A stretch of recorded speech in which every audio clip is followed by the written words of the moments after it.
नमस्कार। आज के इस खास एक्सप्लेनर में हम बात करने वाले हैं दौलत और सफलता के एक ऐसे फॉर्मूले की जिसने सच में पीढ़ियों की सोच बदल कर रख दी है। हम नेपोलियन हिल की उस मशहूर फिलॉसफी की गहराई में गोता लगाने वाले हैं जो बताती है कि कैसे इंसान सिर्फ अपने विचारों की ताकत से अमीर बन सकता है। तो चलिए बिना किसी देरी के शुरू करते हैं। अब देखिए, ये पूरी फिलॉसफी किसी एक रात में बैठकर नहीं लिखी गई है। स्क्रीन पर जो आप 500 का नंबर देख रहे हैं ना, वो एक बहुत बड़े और गहरे रिसर्च का प्रतीक है। मशहूर उद्योगपति एंड्रू कार्नेगी के कहने पर नेपोलियन हिल ने दुनिया के 500 से भी ज्यादा सबसे अमीर और सफल लोगों की जिंदगियों का 20 सालों तक बारीकी से विश्लेषण किया। सोचिए, पूरे 20 साल! और उसी महान अध्ययन का निचोड़ आज हम समझने वाले हैं। इस गहरी फिलॉसफी को आसानी से समझने के लिए हमने इसे 5 मुख्य हिस्सों में बांटा है। पहला है सफलता का रहस्य, दूसरा इच्छा और विश्वास, तीसरा आत्मसुझाव और योजना, चौथा लगन की शक्ति और आखिर में डर पर विजय। और हाँ, इस पूरे विश्लेषण की प्रामाणिकता के लिए हम प्रभात प्रकाशन दिल्ली द्वारा छापे गए इसके बेहतरीन हिंदी संस्करण का इस्तेमाल कर रहे हैं। तो चलिए इसी मूल पाठ के आधार पर सफलता के इस फॉर्मूले को डीकोड करते हैं। आते हैं हमारे पहले हिस्से पर, सफलता का रहस्य। नेपोलियन हिल मानते हैं कि इंसान का दिमाग ही वो असली खदान है जहां सोने का निर्माण होता है। इसे समझने के लिए इतिहास की एक बहुत ही मशहूर घटना पर गौर करते हैं। सोना सिर्फ 3 फीट दूर था। दरअसल ये कहानी है R.U. डार्बी के चाचा की। वो सोने की खदान खोजने गए, काफी खुदाई की, लेकिन जब सोना नहीं मिला तो थक हार कर उन्होंने अपनी सारी मशीनें एक कबाड़ी वाले को बेच दी। अब उस कबाड़ी वाले ने थोड़ी समझदारी दिखाई। उसने एक इंजीनियर को बुलाया और आपको पता है क्या सामने आया? जहां डार्बी ने खुदाई रोकी थी ना, मुख्य सोने की नस वहां से सिर्फ और सिर्फ 3 फीट दूर थी। कमाल की बात है ना? यहाँ पर एक बहुत बड़ा सबक है। हमें अस्थायी हार और असफलता के बीच का फर्क समझना ही होगा। अस्थायी हार यानी टेम्पररी डिफीट सिर्फ ये बताती है कि हमारी योजना में थोड़ी कमी थी। ये बस सफलता के रास्ते की एक रुकावट है।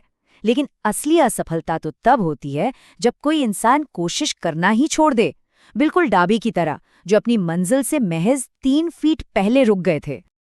चलिए अब बढ़ते हैं दूसरे भाग की तरफ, जो है इच्छा और विश्वास। सिर्फ अमीर बनने की चाहत रखना काफी नहीं है।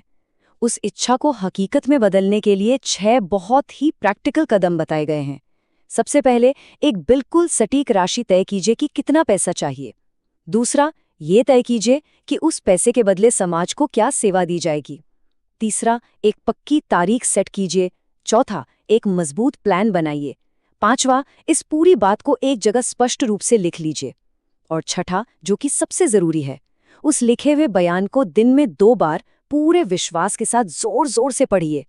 ये कोई जादूटोना नहीं है, ये अपने मन को तैयार करने का एक अचूक तरीका है।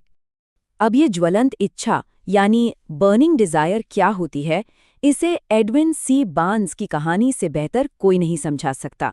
बार्न्स के दिमाग में एक ही धुन सवार थी। उन्हें महान थॉमस एडिसन के साथ काम करना था, उनके अधीन नहीं। उन्होंने वापसी के सारे रास्ते बंद कर दिए और ठान लिया कि जब तक वो एडिसन के पार्टनर नहीं बन जाते, वो एक कदम भी पीछे नहीं हटेंगे। और अंततः उनकी यही अटूट इच्छा सच साबित हुई। अब आते हैं तीसरे और बहुत ही दिलचस्प हिस्से पर, आत्मसुझाव और योजना। देखिए, अपने लक्ष्य को सिर्फ रोबोट की तरह दोहराते रहने से कुछ हासिल नहीं होगा। जब तक आपके शब्दों में गहरी भावनाएं, अटूट विश्वास और सच्ची लगन नहीं जुड़ती, तब तक आपका अवचेतन मन यानी सबकॉन्शियस माइंड उस पर कोई काम नहीं करता। मन को ये भरोसा दिलाना पड़ता है कि लक्ष्य तो जैसे पहले ही हासिल हो चुका है। इसके लिए अंदर सकारात्मक ऊर्जा लानी होगी और हर तरह के नकारात्मक विचारों को खुद से बहुत दूर रखना होगा। एक बात और याद रखिए, सामान्य किताबी शिक्षा कभी भी सीधे तौर पर दौलत नहीं लाती। इसके लिए जरूरत होती है विशिष्ट ज्ञान यानी स्पेशलाइज्ड नॉलेज की। उदाहरण के लिए हेनरी फोर्ड को ही ले लीजिए।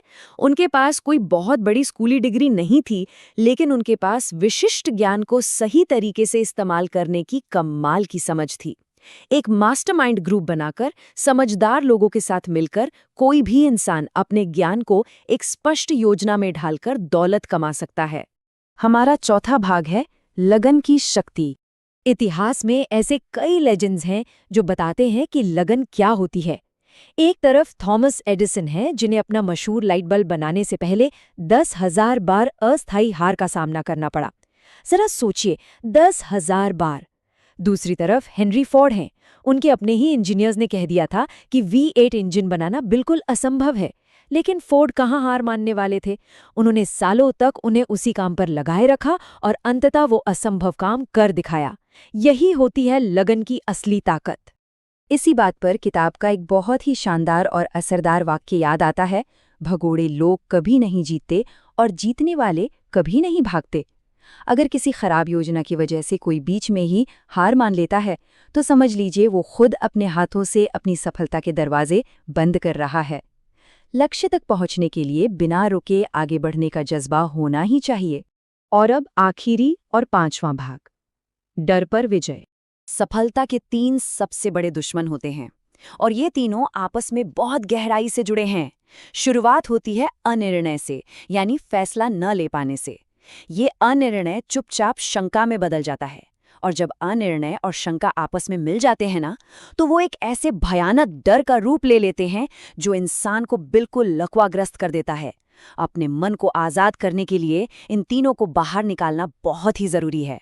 इस पूरी दुनिया में इंसान का अगर किसी एक चीज़ पर 100% निर्विवाद नियंत्रण है, तो वो है उसका अपना मन। अपने विचारों को कंट्रोल करने का ये जो दैवीय हक हमें मिला है, यही इंसान को अपने भाग्य का निर्माता बनाता है। जो इंसान इस शक्ति को पहचान लेता है, सच मानिए उसके लिए कुछ भी नामुमकिन नहीं रह जाता। तो इस पूरी चर्चा के बाद अंत में एक बहुत ही गहरा सवाल सामने आता है, क्या मन को नियंत्रित किया जाएगा या फिर मन इंसान को नियंत्रित करेगा? इसमें कोई बीच का रास्ता नहीं है। हम चाहें तो खुद को तसल्ली देने के लिए 1000 बहाने बना सकते हैं, लेकिन सच यही है कि बहाने कभी भी सफलता की जगह नहीं ले सकते। अपने अवचेतन मन की जिम्मेदारी खुद लेना ही दौलत और सफलता की ओर उठाया गया सबसे पहला और जरूरी कदम है। इस ज्ञानवर्धक एक्सप्लेनर में हमारे साथ जुड़ने के लिए आपका बहुत बहुत धन्यवाद। अगर इस चर्चा से आपको कुछ नया सीखने को मिला है और ये जानकारी कमाल की लगी है, तो कृपया लाइक, शेयर और कमेंट जरूर करें। और हाँ, ऐसे ही पावरफुल और विचारोत्तेजक विश्लेषण के लिए चैनल को सब्सक्राइब करना बिल्कुल न भूलें। मिलते हैं अगली बार।